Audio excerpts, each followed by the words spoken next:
उम्मीद करते हैं सभी लोग स्वस्थ होंगे, सभी लोग अच्छे से होंगे। नमस्कार, मेरा नाम है Krishna and welcome back to the channel.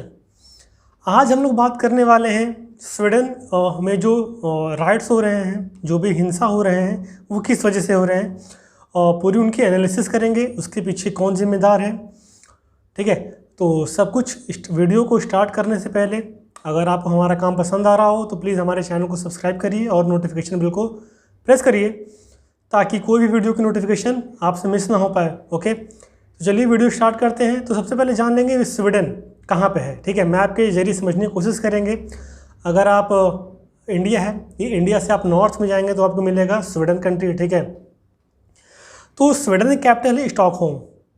ठीक है, उसकी हम थोड़ी डेमोग्राफी की बात करते हैं, उसका पॉपुलेशन क्या है। तो उसका जो पॉपुलेशन है स्वीडन की वो 1 करोड़ कह सकते हैं। ठीक है, 1 करोड़ पॉपुलेशन है स्वीडन की। और वहाँ पे जो 85% लोग हैं वो क्रिश्चियनिटी रिलीजन को फॉलो करते हैं। और वहाँ पे 2016-17 की रिपोर्ट के अनुसार 8.1% पॉपुलेशन मुस्लिम फॉलो करती है। ठीक है, मुस्लिम है करीबन 8,10,000 लोग वहाँ पे इस्लाम रिलीजन को फॉलो करते हैं। ये तो बात हो गई स्वीडन की। तो अब हम लोग बात करेंगे इस प्रोटेस्ट के पीछे की वजह क्या है। तो देखिए, पिछले सप्ताह के शुक्रवार को स्वीडन देश के स्वीडन में एक शहर है माल्मो। वहाँ पे क्या होता है कि कुछ लोगों ने कुरान की कॉपीज़ को जला दिया। ठीक है, किसी भी धर्म के किसी भी होली बुक को जलाना अच्छी बात तो नहीं है। ठीक है, बिल्कुल गलत बात है। चाहे आप कोई भी गीता या बाइबल चाहे कुरान हो, आप किसी भी होली बुक के साथ ऐसा बर्ताव नहीं कर सकते हैं। तो देखिए, हुआ यूँ कि कुछ लोगों ने माल्मो शहर में क्या किया, कुरान की कॉपी को जला दिया। और वो जो लोग हैं जिन्होंने ये काम किया है वो डेनिस पार्टी के मेंबर हैं। ठीक है, डेनिस में पार्टी है स्ट्राम कुर्स। ठीक है, और जिसका मतलब होता है हार्ड लाइन, ये उसके मेंबर हैं। एक राइट विंग पार्टी है। ठीक है, और ये पार्टी बेसिकली डेनमार्क की है। कहाँ की पार्टी है ये पार्टी? बेसिकली डेनमार्क की है। ठीक है, तो हुआ यूँ था कि इसके कुछ दिन पहले ही जो उनके लीडर हैं रासमुस पालुदान, जो स्ट्राम कुर्स पार्टी के लीडर हैं जो कि डेनमार्क में हैं, उसके लीडर हैं रासमुस पालुदान। उनको स्वीडन ने अपने यहाँ आने से रोक दिया। क्यों रोक दिया? क्योंकि वो स्वीडन के माल्मो शहर में आके इस्लाम के ऊपर, ठीक है, इस्लामाइजेशन इन नॉर्डिक कंट्रीज़ के ऊपर कुछ भाषण देने वाले थे, कुछ एंटी सेंटिमेंट्स एंटी इस्लाम के बारे में बोलने वाले थे। और सबको ये मालूम था, वहाँ की गवर्नमेंट को भी मालूम है कि इनका रिकॉर्ड उतना अच्छा नहीं है रिलीजन्स को लेके, ये इस्लाम के अगेंस्ट हरदम रहते हैं। तो इस वजह से रोक दिया गया इनको। और इसी वजह से स्वीडन के माल्मो शहर में उनके जो प्रशंसक हैं, उनके जो सपोर्टर्स हैं, उन्होंने ये कारनामा कर दिया। जो भी हुआ गलत हुआ। कॉपी और इस्लाम की कॉपी को उन लोगों को जलाना नहीं चाहिए था। तो हम लोग बात कर लेते हैं ये रासमुस पालुदान हैं कौन। ठीक है, ये कहाँ के नेता हैं? तो देखिए, ये रासमुस जो पालुदान हैं वो डेनमार्क के एक लॉयर भी हैं और एक पॉलिटिशियन भी हैं। उन्होंने ही 2017 में स्ट्राम कुर्स पार्टी का गठन किया था और 2019 के इलेक्शंस में उन्होंने पार्टिसिपेट किया था जो डेनमार्क में हुए थे। लेकिन उनको उस इलेक्शन में बहुत ही बुरी हार का सामना करना पड़ा।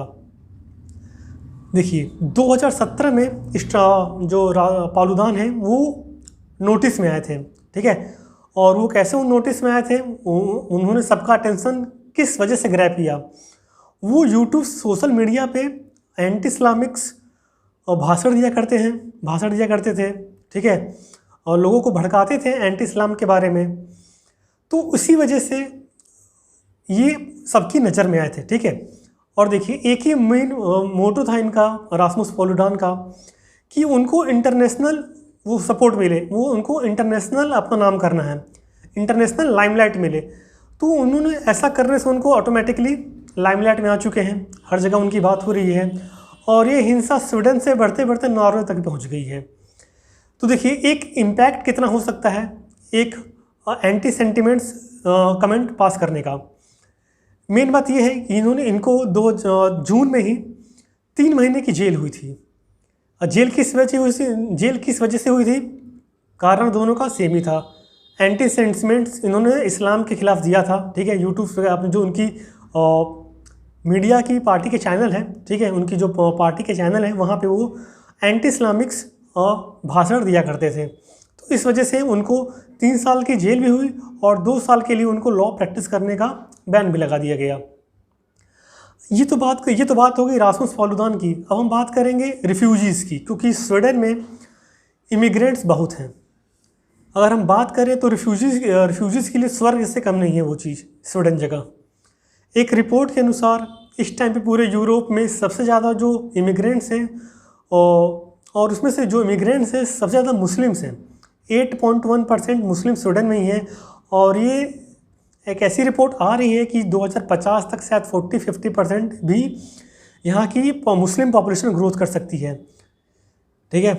तो सबसे ज़्यादा पूरे विश्व में सबसे ज़्यादा रिफ्यूजीज़ हैं ऑस्ट्रेलिया, कनाडा, उसके बाद आती है स्वीडन। एक रिपोर्ट के अनुसार करीबन 70,000 सीरिया के जो लोग हैं वो यहाँ पे रह रहे हैं। कहीं भी सिविल वॉर होती है तो वहाँ के लोग बेघर हो जाते हैं। तो उस जो लोग बेघर हो जाते हैं तो उनका स्वीडन हार्दिक स्वागत कर लेता है, मतलब उनको रहने के लिए एक छोटा सा जगह मिल जाता है, ठीक है। तो जो रिफ्यूजीज़ हैं तो उनका बहुत ज़्यादा इम्पैक्ट है स्वीडन की पॉलिटिक्स के ऊपर। और वहाँ पे देखिए 2 तरह की आइडियोलॉजी के लोग पाए जाते हैं, एक राइट विंग, एक लेफ्ट विंग की आइडियोलॉजी होती है। यहाँ तक तो सही है, लेकिन किसी चीज़ के आगे अगर एक्सट्रीम लग जाए ना तो वहाँ पे दिक्कत हो जाती है। जैसे एक्सट्रीम राइट विंग भी गलत है, एक्सट्रीम लेफ्ट विंग भी गलत है। तो फिर वो लोग ज़बरदस्ती करने लगते हैं अपनी आइडियोलॉजी को फॉलो कराने के लिए। तो वही हाल हुआ रासमुस पालुडान के केस में। वो राइट विंग तक ठीक थे लेकिन वो एक्सट्रीम बनते जा रहे हैं। तो ये था आज की वीडियो में, और मैंने आपको समझाने की कोशिश किया कि इसकी वजह क्या है, ठीक है, ऐसा क्यों हुआ, प्रोटेस्ट क्यों हुआ, ऐसा। और भी इसके में जो भी अपडेट आएगा हम लोग आपको बताएंगे। तब तक के लिए मिलते हैं किसी और वीडियो में किसी और टॉपिक के साथ। अपना ख्याल रखिए। जय हिंद, जय भारत, नमस्कार।